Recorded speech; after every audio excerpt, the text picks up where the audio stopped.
and today we will discuss the chapter of class 7th, Fiber to Fabric. Today first we try to understand what is fiber and what is fabric. What does it mean? Fibre क्या होता है हमारे पास? अगर आप fibre को normal dictionary में जाकर उसका मीनिंग देखेंगे, हिंदी में इसका मतलब होता है रेशा। अब इसका मतलब क्या होता है? आपने कभी अपने घर में नॉर्मल कॉटन देखी है? कॉटन को अगर आप नॉर्मल देखो तो उसमें से पतले पतले कुछ बाल जैसे पतले पतले स्ट्रैंड्स निकल रहे होते हैं। That is basically fibre. अब वो स्ट्रैंड इतना पतला होता है शुरू में तो कि अगर तुम 2-3 स्ट्रैंड्स को मिक्स कर दो और उन्हें आपस में इंटरमिक्स कर दो तो वो थोड़ा थिक हो जाता है, तो हम कहते हैं थोड़ा धागे जैसा हो गया। तो fibre is the hair like strands जो बहुत पतली पतली हैं, जिनसे आगे जाके हमारा क्या बनता है? फैब्रिक। फैब्रिक क्या होता है? हमारा कपड़ा। अब but it's not a simple process, it's not like happen in minutes कि फाइबर लिया और उससे एकदम से फैब्रिक बन गया। There is a lot of process going on in between this, and fiber itself, obtaining fiber itself from different sources is a tough task.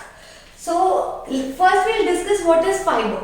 Fiber वो एक पतला सा strand है जिससे आगे जाके हमारा क्या बनता है? फैब्रिक, मतलब आगे जाके उससे बनता है हमारा कपड़ा। A fiber is a thin hair-like strand from which all the fabrics are made, जिससे हमारे आगे जाके सारे तरह के फैब्रिक्स बनते हैं। अब फाइबर इतना पतला होता है कि हम इसे as such raw material directly नहीं यूज कर सकते। कई बार हम बहुत सारे फाइबर्स को मिक्स करते हैं और उनसे आगे क्या बनता है? यार्न, मींस धागा। फिर इस यार्न को हम यूज करते हैं, उससे क्या बनाते हैं? Fabric. Now what is fabric? Fabric is a material that is used to make our clothes and it's called fabric. आपके पास कपड़ा आ गया, उससे different type of dress materials, raincoat, suits, हर टाइप का मटेरियल बना सकते हैं। पर अभी हमारे पास फाइबर्स हमारे पास आते कहां से हैं? ये हमें मिलते कहां से हैं? हमारे पास फाइबर्स के दो सोर्सेज होते हैं, या तो वो नेचुरली हमें नेचर प्रोवाइड कर रही है या वो हम खुद से अपनी फैक्ट्रीज में बना रहे हैं। अगर हमें को नेचर प्रोवाइड कर रही है तो नेचर कैसे प्रोवाइड करेगी? नेचर के पास दो सोर्सेज हैं प्रोवाइड करने के, या तो प्लांट्स से या एनिमल्स से। So fibers, there are of two types: natural, that are obtained from nature. Next is man-made, जो हम खुद से बना रहे हैं हमारी फैक्ट्रीज में। अगर वो नेचुरल है तो उसके हमारे पास दो सोर्सेज हैं, प्लांट्स, और प्लांट फाइबर्स को हम कहते हैं vegetable fibres. The next is animals, जो फाइबर हमें एनिमल से मिल रहे हैं। Let's see their examples. Plant से हमें जनरली कौन से फाइबर्स मिलते हैं? कॉटन। ये हमें किससे मिलता है? Seeds of cotton plant, cotton plant के सीड्स से। नेक्स्ट इज जूट, ये हमें मिलता है stem of jute plant. Normally हमने अपने घरों में देखा है, कोकोनट देखा है सबने, नारियल के छिलके के ऊपर भी तो पतले पतले हेयर जैसे स्ट्रैंड्स होते हैं, हम कहते हैं ये नारियल के बाल हैं, they are hair of coconut. They are not basically hair, we call in science we call them fibre. और जो नारियल से हमें फाइबर मिलता है उसे कहते हैं हम कॉयर, कोकोनट। कॉयर जो हमें मिलता है वो हमें मिलता है कोकोनट से। So all these come under plant fibres. Plants के अंदर एक मटेरियल होता है cellulose. This you might know, we have already discussed in the chapter nutrition in animals. तो प्लांट्स के पास एक मटेरियल होता है सेल्यूलोज। तो इस तरह जो प्लांट्स के फाइबर्स हमें मिलते हैं, जो फाइबर्स हमें प्लांट से मिलते हैं, उनके अंदर भी क्या होता है? Cellulose. They contain cellulose. Next is animals, जो फाइबर्स हमें एनिमल से मिल रहे हैं। ये बहुत ही कॉमन है, wool, hair of sheep, goat, rabbit. Wool जो ऊन है वो हमें डिफरेंट टाइप ऑफ एनिमल से मिलती है। Next is silk, it is obtained from silk worm. जैसे प्लांट फाइबर्स का उनका मेन मटेरियल होता है सेलुलोज, तो animal fibres generally contain proteins. Next type is man-made fibres. अब मैन-मेड फाइबर्स वो हैं जिन्हें हम आर्टिफिशियली बना रहे हैं। अब जो नेचुरल फाइबर्स मिल रहे हैं ये तो हम बहुत वीक होते हैं, they are very weak but compare to our man-made fibres, क्योंकि मैन-मेड फाइबर्स हम केमिकल्स यूज कर रहे हैं, हम उनकी टेंसाइल स्ट्रेंथ को, हम उनकी स्ट्रेंथ को बढ़ा देते हैं। Man-made fibers are artificially synthesized from the chemicals. They are stronger than the natural fibres. इनकी एग्जांपल्स हैं nylon, polyester etcetera. So let us take a quick revision what we have done so far. What is fabric and how is it made? हमारा fabric होता क्या है और ये बनता कैसे है? हमारा फैब्रिक का मतलब होता है कपड़ा और ये बनता है हमारे फाइबर से। Fibre is nothing but the hair like filaments that form fabric. So fiber is a thin hair like strand from which all the fabrics are made. Next is fabric, a material that is used to make our clothes. There are different types of fibers, natural and man-made. Natural fibers are of further two types, plants and animals. Example of plant fibers is cotton, jute, and they mainly contain cellulose.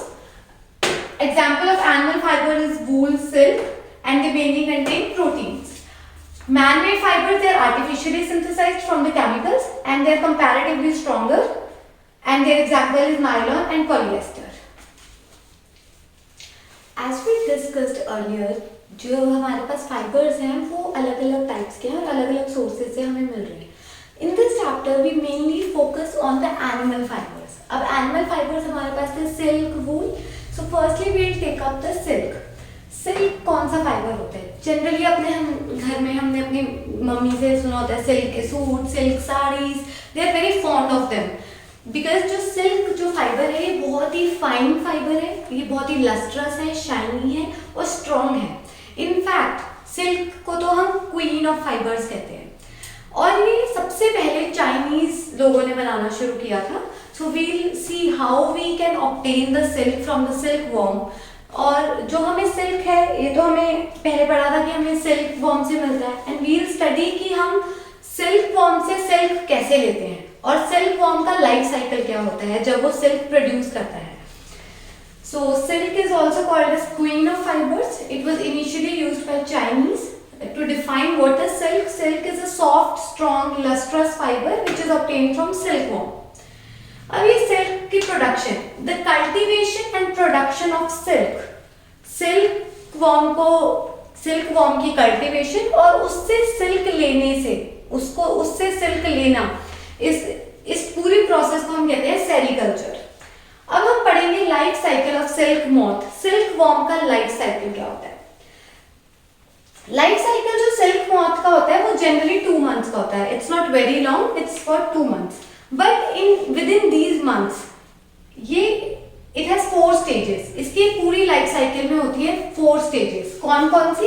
Egg, larva, pupa and adult. Here you can see in the diagram egg, larva, pupa and adult. So firstly we'll discuss कि ये life cycle में होता क्या क्या है इस पूरी process में। हमारे पास सबसे पहले जो हमारा एडल्ट मॉथ होता है ये एग्स ले करता है। एग्स ले करता है ये मलबरी लीव्स पे, शहतूत के लीव्स पे। इन एग्स में से लार्वा हैच होता है, लार्वा निकलता है, बट इनिशियली लार्वा का साइज बहुत छोटा होता है। It's very small, 1/4 of inch। जब ये आता है, जब ये एग से बाहर आता है छोटा सा लार्वा, तो ये इनिशियली इतना छोटा है पर इसके अंदर खाने की इतनी कैपेसिटी होती है कि ये अपने वेट से 30,000 टाइम्स ज्यादा खाना खा सकता है। ये इनिशियली बहुत फीड करता है मलबरी लीव्स पे और अपना साइज इंक्रीज करता है। आफ्टर 30 days जब ये 30 दिनों तक पूरा खाना खा लेता है, पूरा अपने आप को साइज भी इंक्रीज कर लेता है, ये खाना रोक देता है अपना और ये आगे एक चीज शुरू करता है cocoon formation. That is cocoon formation. अब ये कुकून फॉर्मेशन क्या होती है? जब लार्वा खाना छोड़ के कुछ टाइम के लिए रुक जाता है तो वो अपने मुंह से, अपने सलाइवरी ग्लैंड से एक प्रोटीन निकालता है sericin, which is called as sericin. Sericin जैसे ही वो अपने मुंह से निकालता है, वो जैसे ही एयर के कांटेक्ट में आता है वो प्रोटीन हार्ड हो जाता है, इट बिकम्स हार्ड। जो ये प्यूपा मतलब जो ये लार्वा है ये अपने आसपास इस पूरे प्रोटीन की कवरिंग कर लेता है, अपनी पूरी बॉडी को इस प्रोटीन से कवर कर लेता है। इस कवर को हम कहते हैं कुकून, इस कवर को हम कहते हैं कुकून। और इस स्टेज को सिल्कवॉर्म की इस लाइफ स्टेज में हम कहते हैं कि इसके अंदर क्या है? प्यूपा। अगर हमने इससे कमर्शियली ऑब्टेन करना है सिल्क तो हम हम यहाँ से इस प्यूपा से इसका कुकून ले लेंगे। अदरवाइज इन नेचर क्या होगा कि ये कुकून को तोड़ के after some time it will cease, मतलब ये थोड़ा टाइम अपने प्रोटीन को, जब इसने पूरी कुकून बना लिया, पूरी कवरिंग बना ली, ये स्टॉप हो जाएगा, ग्रोथ को अपनी रोक देगा और कुछ टाइम के लिए स्लीप पे चला जाएगा। आफ्टर सम टाइम ये अपने उस कुकून को तोड़ के बाहर आ जाएगा in the form of an adult silk worm. ठीक है, ये तो है उसका नेचुरल लाइफ साइकिल। बट अगर हमने उससे सिल्क ऑब्टेन करना है तो हम उसके इस कुकून पे अटैक करते हैं, इस कुकून पे, उसके इस स्टेज पे अटैक करते हैं। हम उसकी इस स्टेज से उससे सिल्क जो है उसका ले लेते हैं। अब वो हम लेते, उसकी एक पूरी एक डिफरेंट प्रोसेस है कि कमर्शियली हम उसे कैसे, सिल्क को हम सिल्क वॉर्म से कैसे ऑब्टेन करते हैं। As we were discussing the life cycle of silkworm, today we will discuss in detail how we obtain the silk from the silkworm. हम उससे commercially obtain कैसे करते हैं। सबसे पहले eggs of silk moth are kept in cold storage for 6 weeks. हम silk moth के eggs लेके उसे for 6 weeks उसे cold storage में रख देते हैं। फिर उसे हम bathed in warm water and dried in air. फिर इसे हम warm water से निकाल के उसे air में सुखाते हैं। They are placed in incubators until they are hatched. फिर incubators वो इंस्ट्रूमेंट्स होते हैं जहां हम इन्हें warmth प्रोवाइड करते हैं, थोड़ी गर्मी प्रोवाइड करते हैं। इन्हीं इंक्यूबेटर्स में तब तक रखते हैं जब तक ये हैच ना हो जाए, इनमें से, इनके एग्स में से लार्वा बाहर ना आ जाए।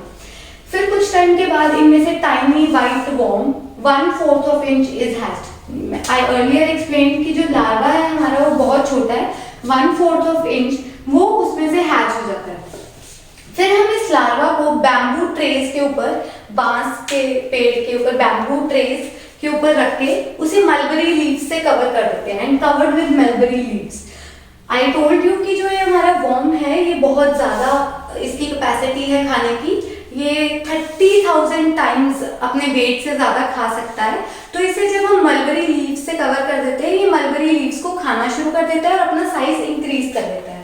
आफ्टर 30 डेज के बाद इट स्टॉप्स ईटिंग, ये खाना रोक देता है, and begin to form cocoon, ये अपना कोकून फॉर्मेशन स्टार्ट कर देता है। कोकून फॉर्मेशन स्टार्ट कैसे करता है? ये अपने माउथ में से प्रोटीन फाइबर निकालता है, प्रोटीन फिलामेंट्स निकालता है, जिसे हम कहते हैं सेरिसिन, जो एयर के कांटेक्ट में आते ही हार्ड हो जाती हैं और इसके ऊपर एक हार्ड कवरिंग बन जाती है, which we called as cocoon. It secretes fine gum-like fluid called sericin, comes from worm's mouth. It becomes hard when it comes in contact of air. Cocoon इसका approximately 3 days में बनके तैयार हो जाता है। After formation of cocoon, after doing this much of hard work, it takes rest.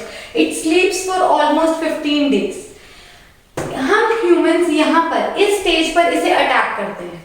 हम इसके cocoon को लेते हैं and cocoon is boiled in hot water, हम उसे बॉईल करते हैं हॉट वाटर में। इससे क्या होगा? बॉइलिंग से जो उसके अंदर हमारा लार्वा है, जो हमारा लार्वा है उसकी डेथ हो जाएगी। Cocoon is boiled in hot water to kill larva. Cocoons are unwind and silk filaments are weaved. जब एक बार हमारा अंदर का लार्वा मर गया, उसके बाद हम उसके फिलामेंट, उसके ऊपर जो कोकून के फिलामेंट्स हैं उसे खोल देंगे, अनवाइंड कर देंगे और एक रील की फॉर्मेशन, मतलब एक अलग से उन्हें रोल करना, ट्विस्ट करना शुरू कर देंगे। ये इंपॉर्टेंट क्यों है लार्वा को किल करना? क्योंकि अगर लार्वा की डेथ नहीं होगी तो ये नेचुरली कोकून को तोड़ के बाहर आ जाएगा और जो हमारे फिलामेंट्स हैं उनकी लेंथ छोटी हो जाएगी, हमें ब्रोकन फिलामेंट्स बनेंगे जो हमारे ज्यादा यूज के नहीं है। That's why it's important to kill the larva.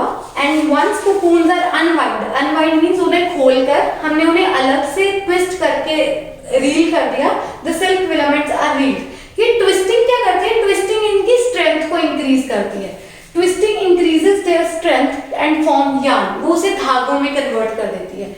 जब हमारे पास इतनी लेंथ हो जाती है कि these yarns are long enough कि अब हम इन्हें आफ्टर में इंटरवीव करके इन्हें आपस में जोड़कर हम आगे फैब्रिक बना सकते हैं। We send them to other weavers to form the fabric. Yarn is large enough for weaving. We send silk thread. जब yarn is large enough for weaving कि हम इससे फैब्रिक बना सकते हैं। उसके बाद हम इन सिल्क थ्रेड्स को we can use, it's clean, it's dyed, हम इसे डिफरेंट डिफरेंट कलर्स में डाई करवाते हैं और फाइनली इनसे फैब्रिक बना देते हैं। So that's how we obtain the silk from the silkworm, and today in this part we discussed कि उसके लाइफ स्टेजेस क्या है, वो नेचुरली क्या कर रहा है और हम उससे ऑब्टेन कैसे करें। नेचुरली अगर वो क्या करता, वो एग से लार्वा बनाता, वो वर्म बनाता, फिर वो प्यूपा अपना कुकून बनाता, कुकून तोड़ के वो नेचुरली बाहर आ जाता। बट अगर हमने उससे कमर्शियली ऑब्टेन करना है तो हम उसके कुकून पे अटैक करते हैं। हम उस कुकून को, let's do a quick revision, हम उसके कुकून को बॉईल करके हॉट वाटर में डाल देते हैं जिससे लार्वा की डेथ हो जाती है। फिर हम इन कुकून्स को अनवाइंड करते हैं, इन्हें खोलते हैं और इन्हें ट्विस्ट करके अलग से रोल कर लेते हैं। ट्विस्टिंग से इनकी स्ट्रेंथ इंक्रीज होती है जिससे आगे जाके यार्न बना देते हैं। When we get enough quantity of yarn, हम उसे आगे फैब्रिक बनाने के लिए भेज देते हैं। So, अभी तक हमने देखा कि सिल्क हमें कहाँ से मिलता है, सिल्क वॉर्म, हम सिल्क वॉर्म से कैसे ऑब्टेन करते हैं अपने सिल्क को। So now we will see what are the properties of silk. Silk जो है एक बहुत ही versatile and very comfortable kind of fibre है।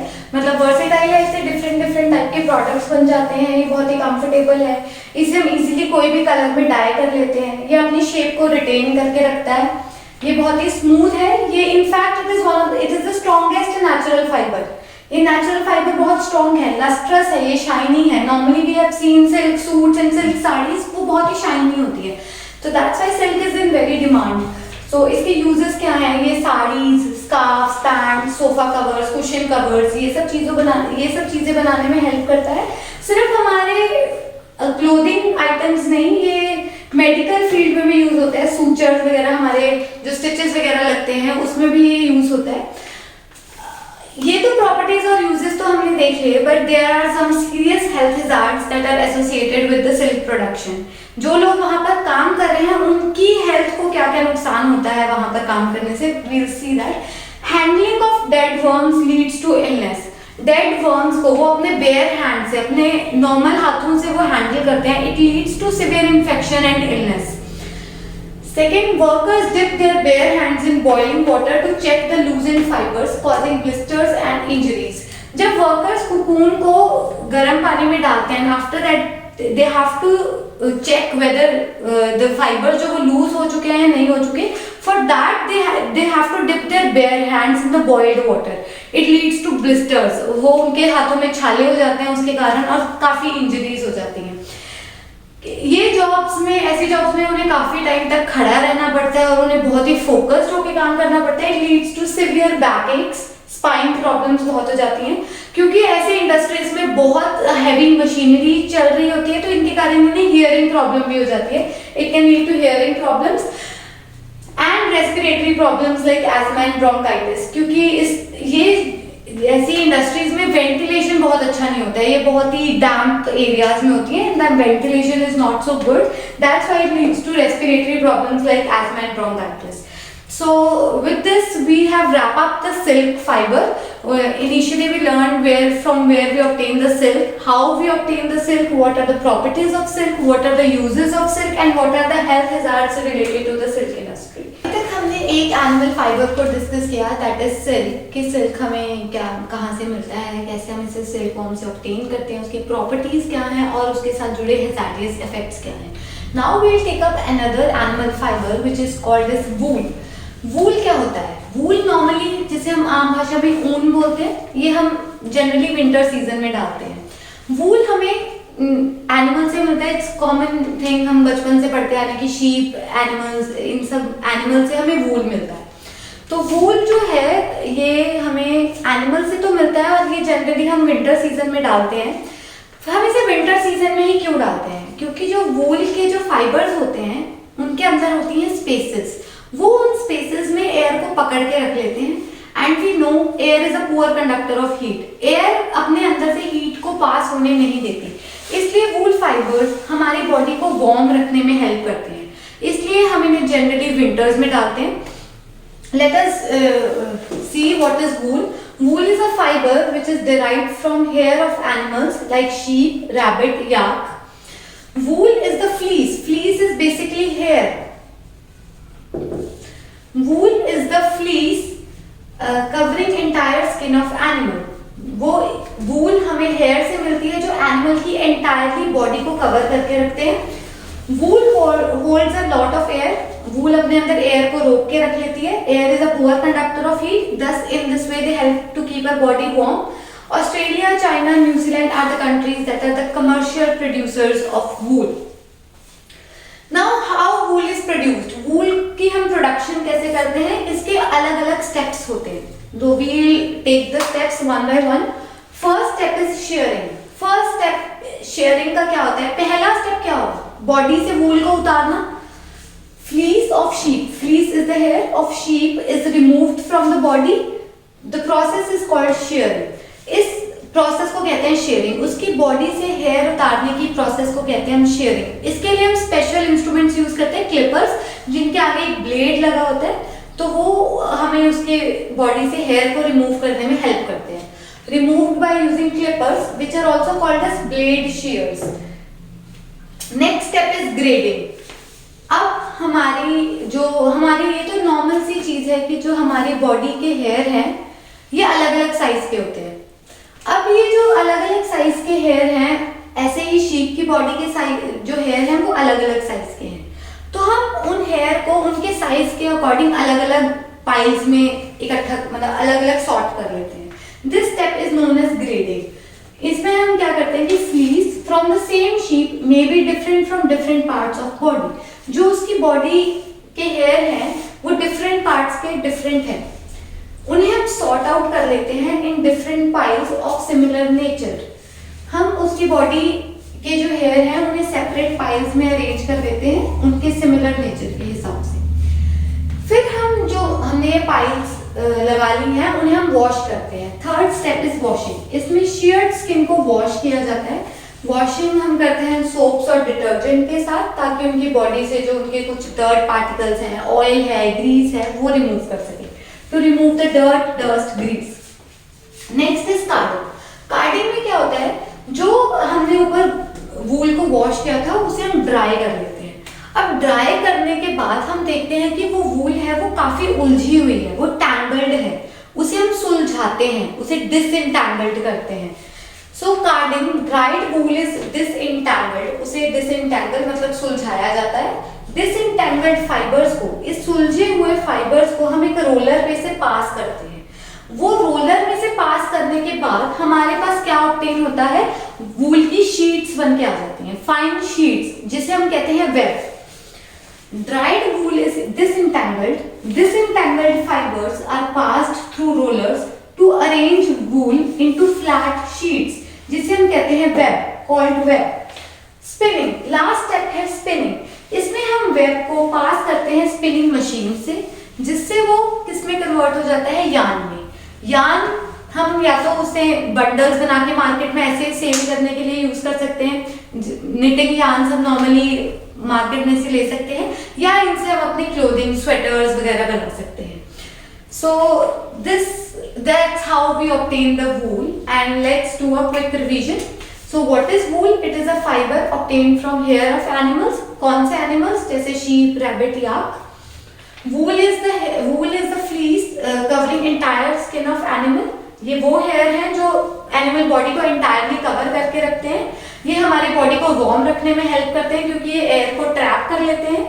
इनकी प्रोडक्शन के डिफरेंट स्टेप्स हैं। फर्स्ट स्टेप इज शेयरिंग, जिसमें हम उनकी बॉडी से वूल को उतारते हैं, और सेकंड स्टेप में उन्हें डिफरेंट साइज के अकॉर्डिंग अरेंज कर लेते हैं। फिर उन्हें वॉश किया जाता है अच्छे से। वॉशिंग करने के बाद उन्हें डिसइंटैंगल किया जाता है। फिर उन्हें रोलर्स में से पास किया जाता है ताकि उनकी शीट्स आ सके। शीट्स को हम कहते हैं वेब। और लास्ट स्टेप है स्पिनिंग। स्पिनिंग में हम उस वेब से उसका धागा, यार्न बनाते हैं, और फिर उन्हें हम मार्केट में सेल करने के लिए यूज कर सकते हैं।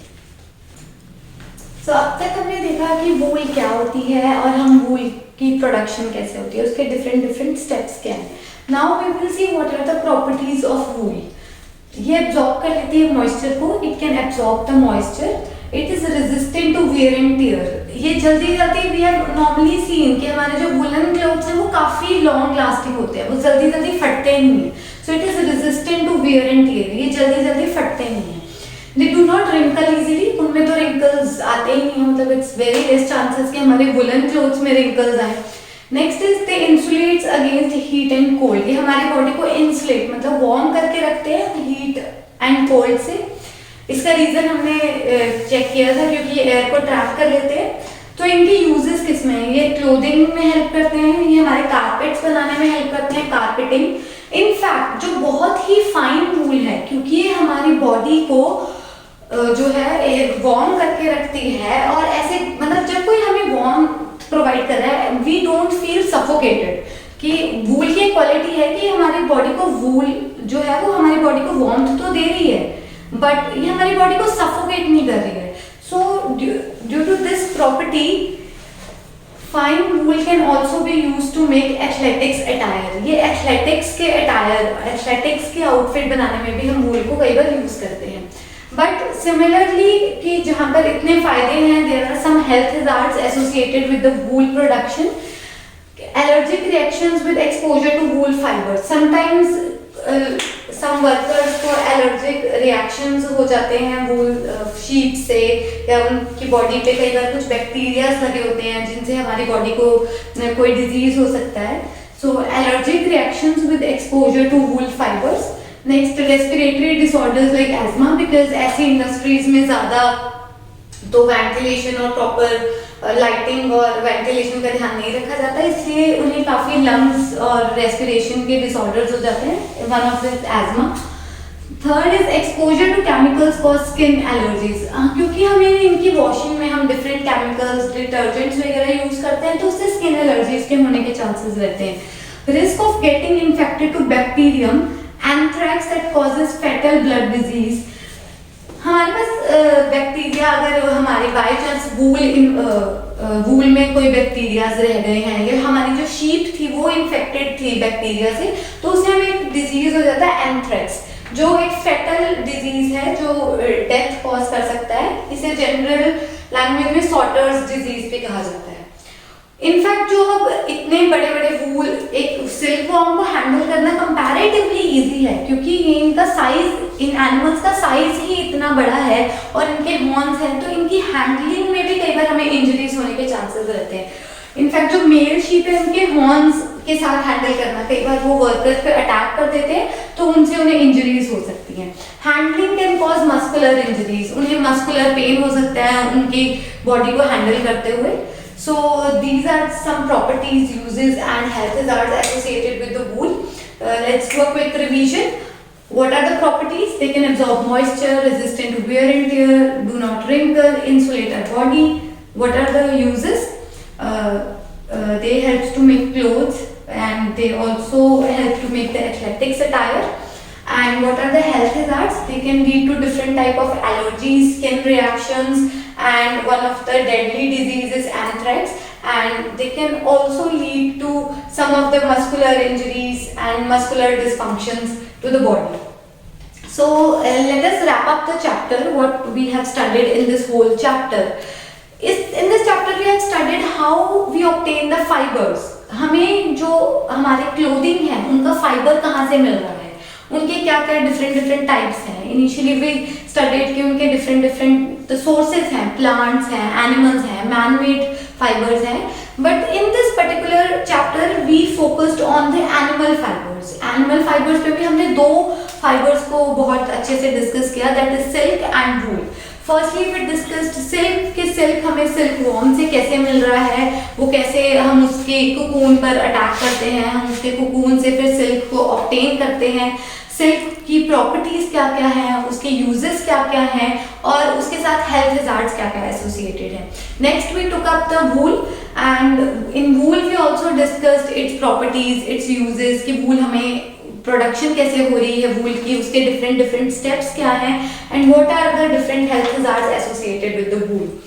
I hope you guys understand this whole chapter and this video be useful for you. I wish this video be useful for you and I wish you guys stay happy at home, stay masked and keep sanitizing yourself. Thank you for watching.